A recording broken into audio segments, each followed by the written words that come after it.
Salut à tous, je suis au Bike Test Grillon sur le stand de Cannondale en compagnie de Mathieu et on va essayer de vous présenter la gamme XC de la marque.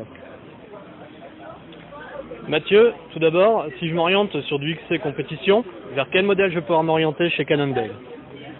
Alors pour le XC de compétition, on a le Scalpel. Scalpel, c'est un 100 mm de débattement, donc à l'arrière autant qu'à l'avant. Alors on a la particularité qu'effectivement on a la lefty, donc ça fait depuis des années, plus de 10 ans qu'on a justement la fourche la plus rigide du marché. Et donc du coup ce qui donne vraiment la spécificité en fait et le comportement du vélo sur le terrain. Donc ce qui donne en fait une partie vraiment très précise et en même temps un rendement qui est super intéressant. Donc on a en fait une base arrière, si tu veux, qui est beaucoup plus, qui est très courte, donc qui permet d'avoir beaucoup de rendement, et une partie aussi, donc la roue arrière qui est asymétrique, donc du coup qui permet aussi d'avoir des bases très courtes et au final un super rendement. Voilà. Après on a effectivement aussi la fourche lefty, donc du coup du fait qu'on est constructeur, ça nous permet aussi de changer, on va dire, de mettre des paramètres en avant sur la fourche qui nous donne un avantage sur la géométrie du vélo.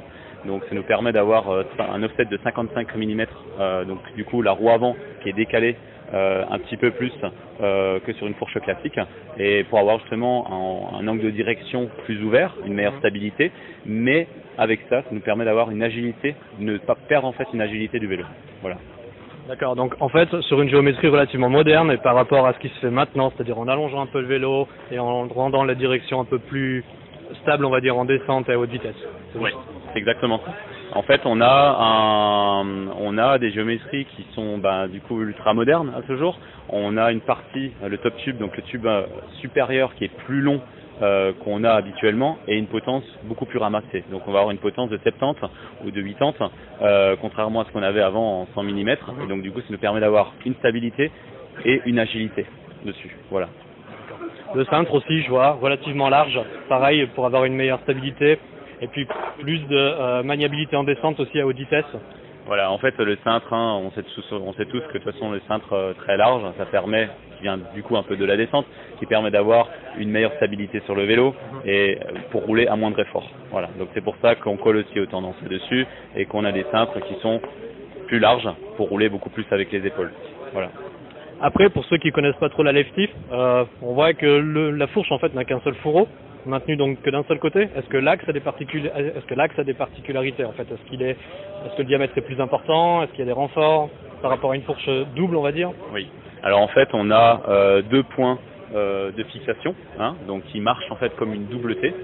Donc c'est ce qui nous donne en fait la rigidité de la fourche, et la partie le pied de la fourche, c'est une partie c'est une seule pièce, donc qui est une pièce CNC, donc qui est taillée dans la masse et qui permet d'avoir justement le moins de contraintes. Donc ça nous permet vraiment de gérer, comme dans l'automobile, dans la voiture, dans différents milieux, de gérer vraiment cette partie rigidité de la fourche. Voilà. D'accord, très bien. Si on s'intéresse un peu à la partie arrière du vélo, là ici, on est sur le modèle haut de gamme, tout est en carbone, triangle avant, triangle arrière, c'est juste. C'est ça. Biellette également au niveau des matériaux. Alors là, on est sur une biellette en carbone, oui.